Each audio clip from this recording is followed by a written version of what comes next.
कई बार एक दूसरे से भिड़ जाते हैं क्योंकि हम समझते हैं हमारे ज्ञान के आगे किसी का ज्ञान नहीं है। अतः हमें उस ज्ञान को प्राप्त करना होगा, उस दिव्य ज्ञान को जानना होगा जो दिव्य ज्ञान अंदर का है। बाह्य ज्ञान से इसका कोई लेना देना नहीं है।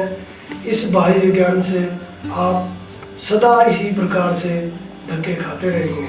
बाह्य ज्ञान को प्राप्त कर कर अंतर ही जाना होता है, अंदर ही जाना होता है, लेकिन अंदर जाने का प्रयास नहीं करते। वो ज्ञान भार स्वरूप हो जाता है।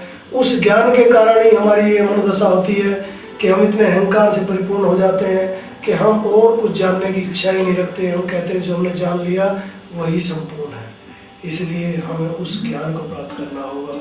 वो अंदर का ज्ञान आपको किस प्रकार से मिलेगा, उसकी विधा को यहाँ हम जानेंगे। ये विधा बताने की नहीं है, लेकिन गुरु आज्ञा के कारण इसको बताया जा रहा है। इसको लेने के लिए मैं समझता हूँ आप बड़े भाग्यशाली हैं। बहुत आपके भाग्य की कितनी प्रशंसा करूँ। आदि जगत गुरु शंकराचार्य महाराज कहते हैं कि कोटि कोटि जन्मों के पुण्य इकट्ठा होने के कारण मनुष्य योनि मिलती है, और करोड़ों जन्मों के पुण्य इकट्ठे होने के कारण आपको अच्छी जाति विशेष में जन्म मिलता है। और कोटि कोटि पुण्य अगर फिर इकट्ठे हो जाते हैं तो कहीं जाकर आपको धर्म के मार्ग में चलने का मार्ग प्रशस्त होता है।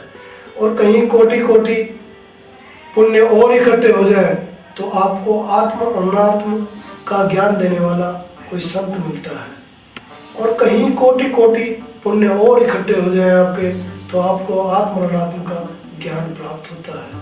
तो कितनी प्रशंसा करें इसकी। इसीलिए स्वामी तुलसीदास जी ने जो कहा है वो बहुत संपूर्ण कहा है। बड़े भाग मानुष तन पावा, सुर नर मुनिजन संतनि गावा। लेकिन उसकी परिपूर्णता कब होगी? उसकी परिपूर्णता होगी जब हम उस आत्मा को जान लेंगे, जब उस आत्मचिंतन में हम रम जाएंगे, जब उस परम आनंद को हम प्राप्त कर लेंगे, जब हम सदा सदा के लिए सुखी हो जाएंगे। सुख कहीं बाहर से नहीं उपजता, सुख हमारे अंदर की देन है।